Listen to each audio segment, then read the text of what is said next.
deuce game, which is paying a player if he wins with the worst hand and holding 7-2. And you have 7 what deuce. about It's a game that's very popular in live fine. cash games. That's It cool. really Then adds it's 10 action grand. to the game by making it really correct. Just try to win the pot every time you're dealt the worst possible hand. Now, say I raise 3k, you raise me, and then I fold and you show 7 deuce, that's 10k. Okay, so it only doesn't count if it's... Yeah, but if I fold and I'm in the big yeah, blind? like, exactly. Okay. All right, done. Oh man, it's such a fun sweat though if you fold. No. Then I get to look down and be like, come on, one time. No, I can't. Players are going to be due for a break, and I'll be ducking out to check in with Neil and Roland. Well, the 7 deuce is going to come into play tonight. I've seen you play the 7 deuce before. It's an interesting game that adds to the dynamic of people might be bluffing, so people are more likely to call. I haven't really played it much in a heads-up game. I played it in a ring game, and you do see big pots created and a lot more calls down because no one wants to see someone get through with the 7 deuce. But in a heads-up dynamic where a lot of pots are uncontested, that could change the way that people defend the blinds, and that might work in Durr's favour to get Sammy playing out of position, which is something he really shouldn't do. Yeah, it's interesting. Obviously, heads up, no limit hold'em. Most times, no one's really got anything. You know, you're not really going to get ace king or 2 queens too often. So a lot of the time, people are raising with 9-3, and the other guy calls with 10-8 and stuff like that. So you don't really need to do this thing that's going to make people bluff more often, because basically, whenever you've got the button, you're going to bluff most of the time anyway. But the 7 deuce can really get the action going, and Sammy loves it. Actually, it's a thing that kind of distracts him, and that's probably why Durr suggested it, because anything you can do, Durr can think about 20 things at the same time. He's probably thinking about where he's going next week, his travel plans, what his girlfriend's up to while he's playing. Sammy's like, as soon as you mention something to Sammy, his brain leaps off in all directions and he can't concentrate on playing cards anymore. So it'd be interesting to see whether he loses focus from what he's really here to do, which is to win all of that money off of Durr. Because, I mean, to really affect the strategy, how much would that 7 deuce have to be worth in this game? More than 10k, certainly. Yeah, I think more than 10 big blinds, maybe 30 big blinds or something like that, I think, because it won't come up that often, and that would be a large enough amount. But just for 5 or 10k, people are just gonna pay it and let it go. I mean, you could see someone get involved in a big pot with it, but you know the chances of it happening are rare. It's still just deuce 7. There is still plenty more action to come. Sammy and E2 is put under pressure as these two friends battled out for $1 million. I don't know if I'm talking crap or not. I won't play this hand even when I feel it. When we get up and say goodbye, then it's bad news. The Full Tilt Poker Durrr $1 Million Challenge continues after the break.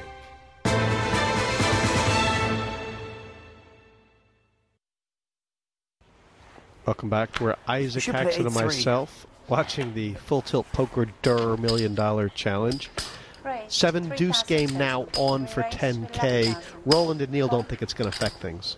Well, I think it's going to encourage both sides to make sure they try to win the pot when they get dealt 7 deuce. But from sort of a defensive standpoint, I don't think either player should really be doing anything too differently to counteract it. You just don't get dealt 7 deuce often enough for it to matter that much in a heads-up game. Check. And this a 3-bet from Durr, and now checking the flop. Checking to call? Probably not. It's such a coordinated board. There's so many bad cards for him. I don't know what his plan would be if he were to call here.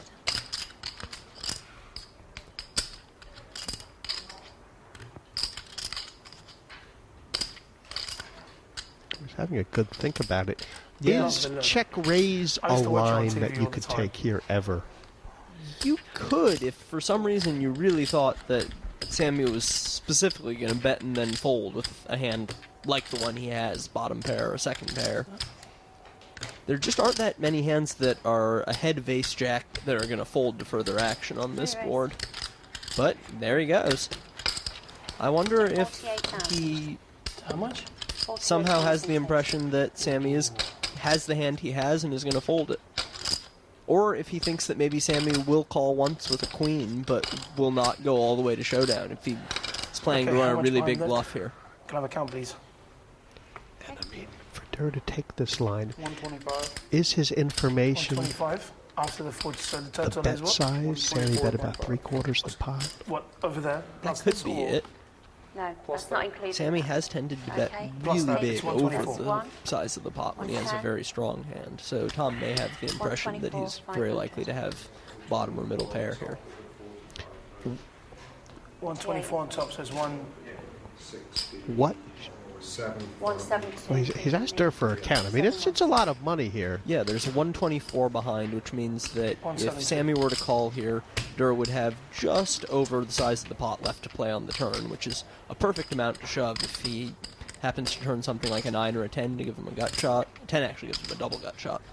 I mean, obviously, if the cards are face up, Sammy shoves, but it's either a very rash play or ridiculously strong, right? Yeah,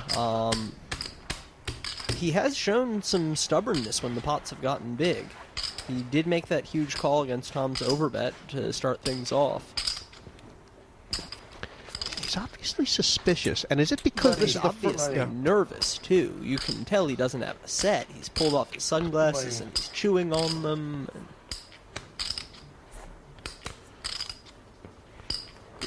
He's almost... He can't call now because Tom will know exactly what he has. If he wants to continue, he's just going to have to end the pot. Let's see. He's definitely hurt himself by looking so obviously distressed. A quarter of that. Which means either up and down or you've got Queen Jack.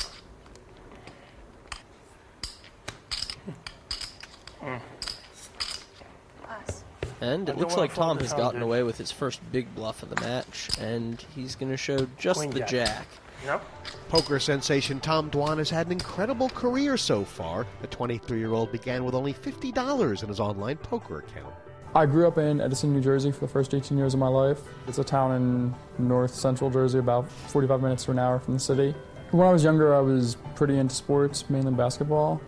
And I also was always fairly into card games. I played pinochle and spades and hearts with my parents a bit.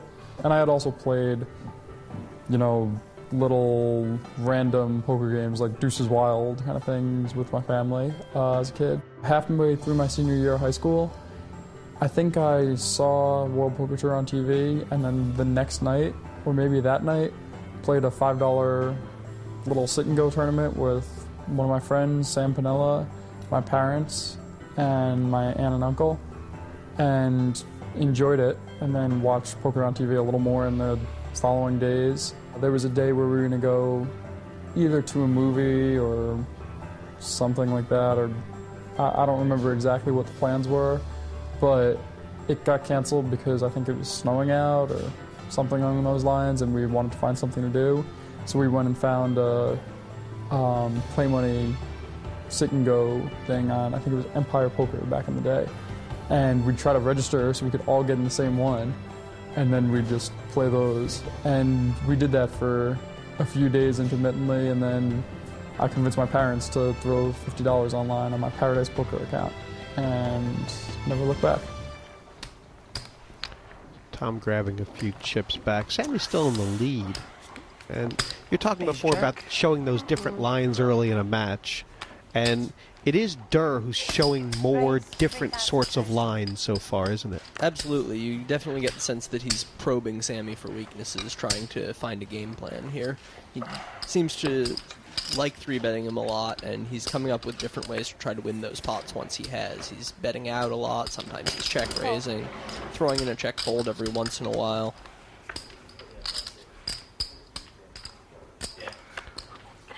And this, a hand that I believe Sammy has usually been sort of 3-betting with, the ace on the big blind. Yeah. Yeah. No, I did. Well, it's important to mix in some calls with an ace so that when you do call and a board comes like this, your opponent can't just automatically win because he knows you never have top pair. Go on, show me. Huge way down. Okay. With the 9 of clubs, too. And that hand, Durrrr managed and got away with losing absolutely nothing. Kind of frustrates Sammy a little bit. Yeah, definitely. Showing him that he folded a pair.